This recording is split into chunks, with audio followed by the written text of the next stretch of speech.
Have you ever wondered where the painful chapter of residential schools in Canada began? The story takes us back to the early 19th century in the region now known as Sault Ste. Marie. Here, the roots of residential schools began to take shape. Before the establishment of the notorious Shingwok School, smaller mission schools had already begun to emerge in Sault Ste. Marie. These schools marked the beginning of a system that would profoundly impact the lives of First Nations, Métis, and Inuit children for generations. Enter Chief Shingwok.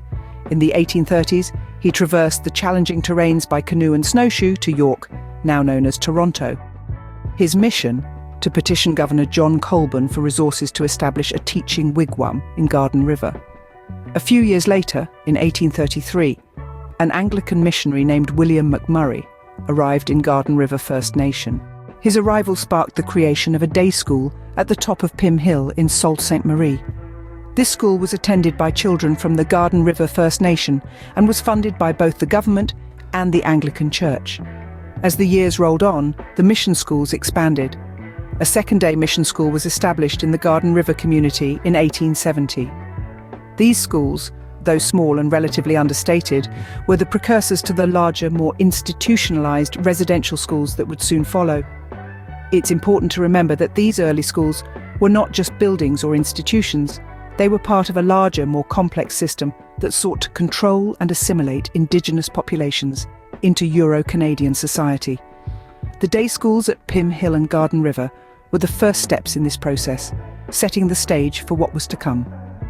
Thus, the foundation was laid for what would become the Shingwok Indian Residential School. As we delve deeper into this history, we'll unravel the stories of the children who walked through the doors of these institutions, forever changed by their experiences if they left here alive. We'll explore the resilience and strength of Indigenous communities in the face of such adversity, and the legacy that these residential schools have left behind. In 1871, the story of the Shingwok Indian Residential School began to unfold. This was the year when Reverend Edward Francis Wilson, an Anglican missionary, arrived in Garden River First Nation. His vision was to establish a residential school for First Nations, Métis, and Inuit children. Wilson worked tirelessly with the Anglican Church, the Canadian government, and the local First Nation community to raise funds for this ambitious project. In the midst of his efforts, Wilson found himself navigating a complex landscape of cultural expectations, governmental policies, and the practicalities of building a school from the ground up. But his perseverance paid off. On September 22, 1873, as the result of his relentless fundraising and advocacy, the Shingwok Industrial Home was officially opened in Garden River First Nation. The school started with 16 boys enrolled as students, marking a significant milestone in the education of Indigenous children in Canada. However, the joy and hope that accompanied the school's opening were short-lived. A mere 6 days later, the school was completely destroyed by fire. This devastating event sent shockwaves through the community. The loss of the school was not just about the loss of a building. It was the loss of a dream, a vision, a beacon of hope for the future of Indigenous education. Yet, in the face of this tragedy, the spirit of resilience that defines the history of the Shingwok Indian Residential School was born. The fire, though catastrophic, did not dampen the determination of Reverend Wilson and the community. They refused to let this setback halt their mission. The journey of the Shingwok Indian Residential School was marked by this initial hardship, but it was far from the end. The flames that engulfed the Shingwok Industrial Home were a harsh introduction to the challenges that lay ahead. But the story of the Shingwok Indian Residential School is one of resilience in the face of adversity, a testament to the enduring spirit of the people it served.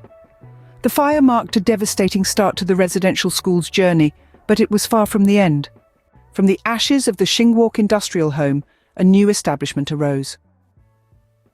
The demise of the original school in Garden River First Nation led to the purchase of a 90-acre site in Sault Ste.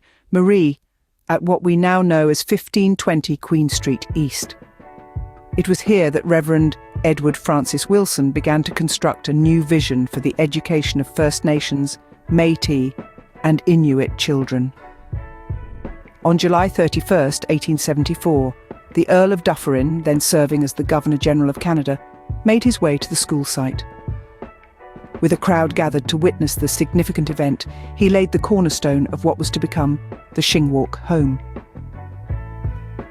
A little over a year later, on August 2nd, 1875, the new school officially opened its doors to 50 eager students.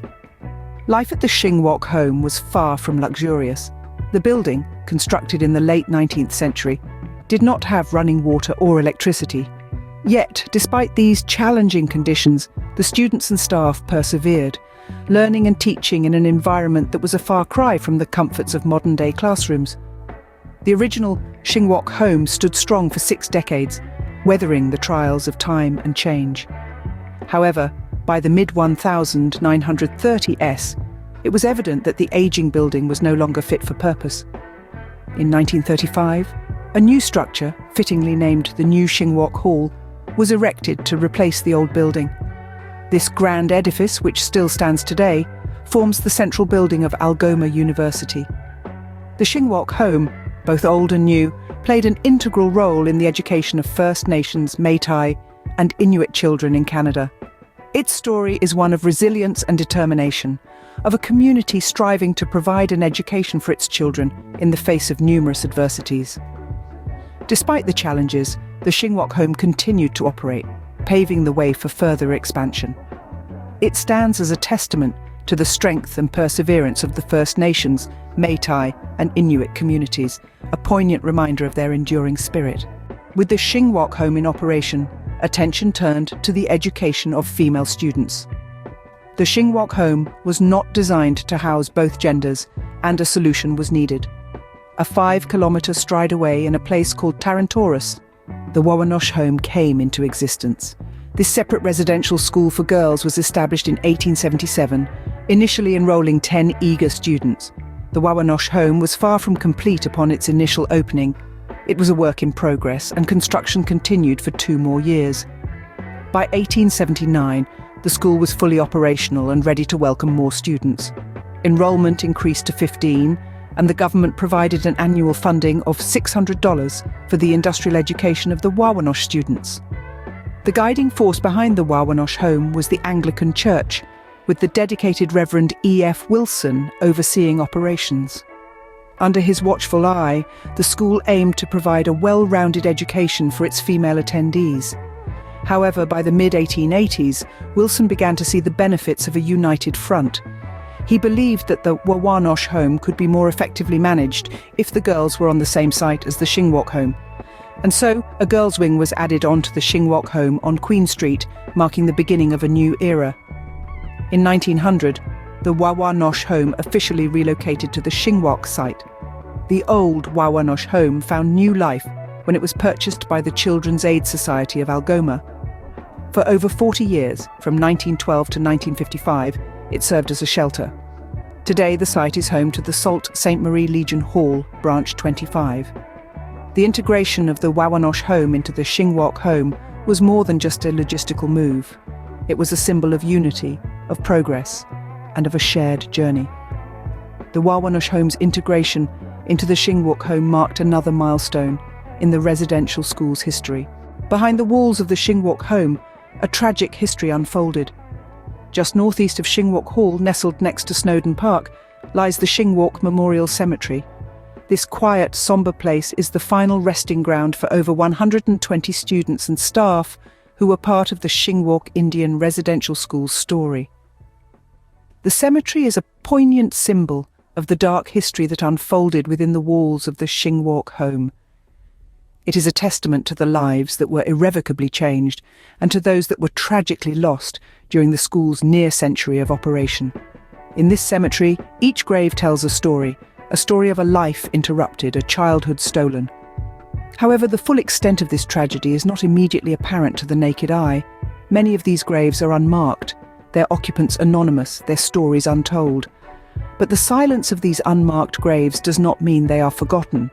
There is an ongoing search, a quest to uncover the identities of those who lay beneath the earth, to bring their stories to light and to honour their memory. This search is not just about uncovering graves. It's about acknowledging the past, understanding the depth of the suffering that took place and learning from it.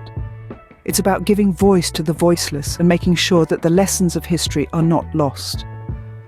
The Shingwok Memorial Cemetery is not just a place of mourning. It is a place of remembrance, a place of education, and a place of healing. It is a stark reminder of the tragic history of the Shingwok Indian Residential School. But it is also a symbol of resilience, of the spirit of survival that continues to live on in the descendants of those who were a part of the Shingwok story. As we stand at the precipice of this solemn ground, let us remember, let us learn, and let us honor the lives of those who came before us. The Shingwok Memorial Cemetery stands as a stark reminder of the tragic history of the Shingwok Indian Residential School. The Shingwok Indian Residential School left an indelible mark on the history of Canada. This institution, like many others of its kind, was a place of learning, but also a place of immense hardship and struggle for the First Nations, Métis, and Inuit children who walked its halls. The experiences of these children, now grown, echo through the years, their stories a testament to their resilience and strength. The school's impact extends beyond its students. It reverberates throughout the First Nations, Métis, and Inuit communities in Canada. For many, it represents a painful period of cultural disruption and loss. Yet, in the face of these adversities, these communities have shown remarkable resilience, preserving their rich cultures and traditions against all odds. Today, the legacy of the Shingwok Indian Residential School is not just one of pain, but also of transformation and rebirth. Shingwok Hall, the central building of the former school, stands as a symbol of this transformation.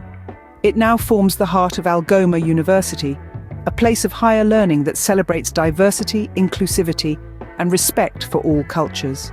The university's commitment to reconciliation is evident in its initiatives like the Shingwok Residential Schools Centre, which serves as a research and educational resource on the history of residential schools in Canada.